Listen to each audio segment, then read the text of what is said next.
मानव हृदय एक ऐसी विचित्र वस्तु बनाई है विधाता ने कि सफलता पाने के लिए यदि मानव धैर्य और संयम का साथ ले तो हृदय उसे सद्मार्गी बना देता है और सफलता पाने की शीघ्र इच्छा यदि बलवती हो जाए तो यही हृदय उसे कुटिल बनाने में क्षण भर भी नहीं गंवाता।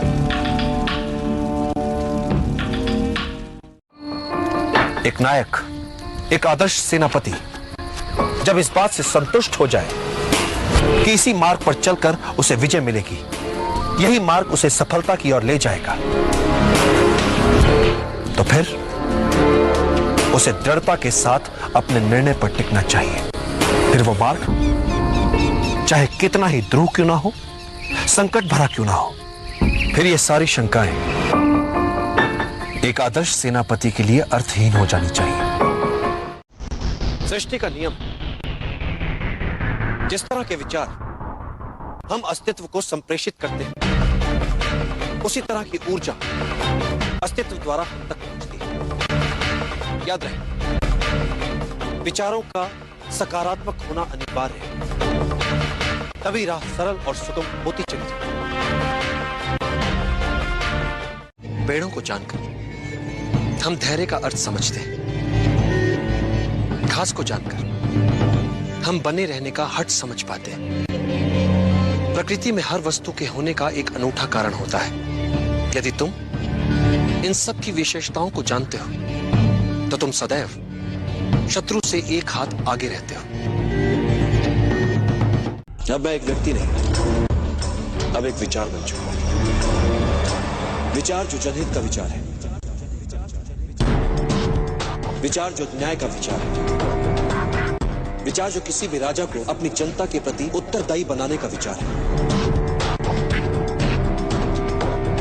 ऐसे विचार को ना बंदी बनाया जा सकता है, ना मिटाया जा सकता है। मात्र इच्छा शक्ति, बस यही एक मूल मंत्र है हर सफलता के पीछे। इच्छा करो, दृढ़ता से चाहो और फिर उसके लिए मर मिटो। विजय सदा तुम्हारा वरण करेगी। यदि तुम एकाग्रचित हो सको, अपने शरीर के साथ साथ अपने मन पर भी अधिकार कर लो, तो एक साधारण शरीर भी असाधारण कार्य कर सकता है, चाहे जितनी पीड़ा हो। यदि तुम्हारा मन उस पीड़ा को माने ही ना तो। इतिहास में ऐसे कई वीरों के विवरण हैं जिनका सर धड़ से अलग हो गया, किंतु वो युद्ध में लड़ते रहे, रक्त की अंतिम बूंद तक लड़ते रहे। उन योद्धाओं को गौरवान्वित करो, बता दो उन्हें कि अब तुमने संभाला है उनका उत्तरदायित्व। अपने लक्ष्य की प्राप्ति के लिए पूरी निष्ठा से एकाग्रचित होना ही पड़ता है, और जो आवश्यक भी है। किंतु यदि ऐसा ना करें तो हमारे विरोधी, हमारे शत्रु हमें जीने ही नहीं देंगे।